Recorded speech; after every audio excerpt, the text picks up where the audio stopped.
So how did you enter into all India? Then उस समय क्या ऑडिशंस हुआ करते थे? हाँ सर, बहुत टफ ऑडिशंस। और मैं क्योंकि मेडिकल बैकग्राउंड से था, बट ये था कि मुझे भाषाओं से बहुत प्रेम था।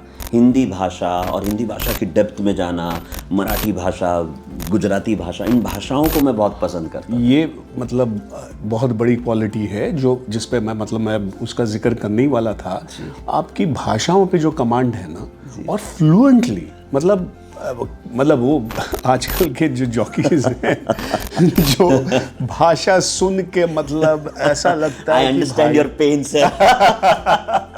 और उन सब की तरफ से मैं अक्सर अरे मतलब सी कॉमन सेंस की मतलब कि आप कनेक्ट कैसे कर रहे हो? आपके बोलने से बोल कर रहे हो ना, आप दिख तो नहीं रहे हो। बिल्कुल। तो आप बोलते हो तो आपका जो विचार है, आइडिया है, वो साफ सुथरी तरीके से सुनाई दे, तभी तो आपका विजुअल। और आप मासेस को एड्रेस कर रहे हैं, इतने लाखों लोग आपको सुन रहे हैं, तो all the more you have to be very very specific and clear. At least एक भाषा, मतलब जो भी एक भाषा है उस पे आप, but you have that quality Thank of, you, sir. you know, really, And thank coming you, from because you've I mean acquired that, so I mean it's your effort and your that you have done.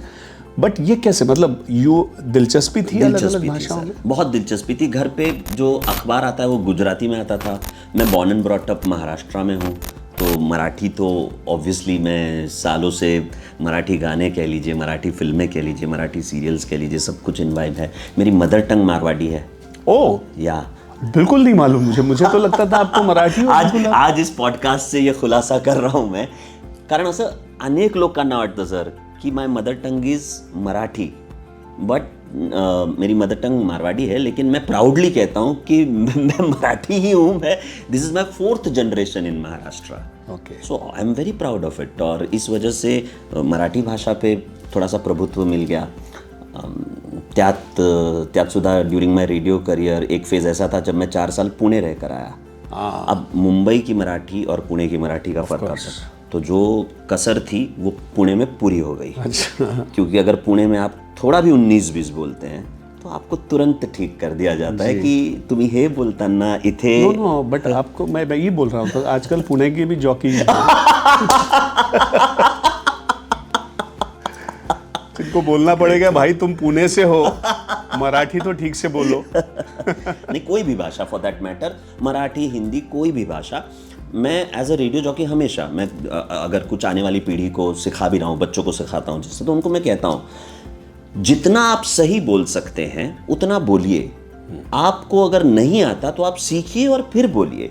लोग कोशिश क्या करते हैं कि आता नहीं है फिर भी वो कोशिश कर रहे हैं कि मैं और बोलूं, तो फिर आपकी गड़बड़ होगी। तो आप पहले उस पर कमांड हासिल। मेरे ख्याल से इस पे संस्कार होना बहुत ज़रूरी है शुरू से। जैसे आप कह रहे थे कि उस ज़माने में ऑडिशन के बाद कुछ ग्रूमिंग हुआ करता था, ट्रेनिंग हुआ करता था, ऐसा क्या है उस ज़माने? वो क्या वो सर ऐसा है कि जब मैंने ऑडिशन दिया था तो ऑडिशन भी बहुत डिफ़िकल्ट हुआ करता था।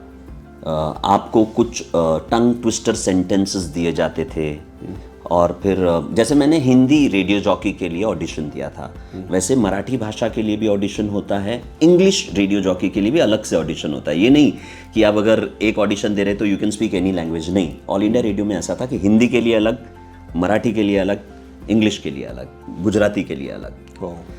सो ऑडिशन क्लियर करने के बाद इमीडिएटली ऑन एयर नहीं जा सकते आप।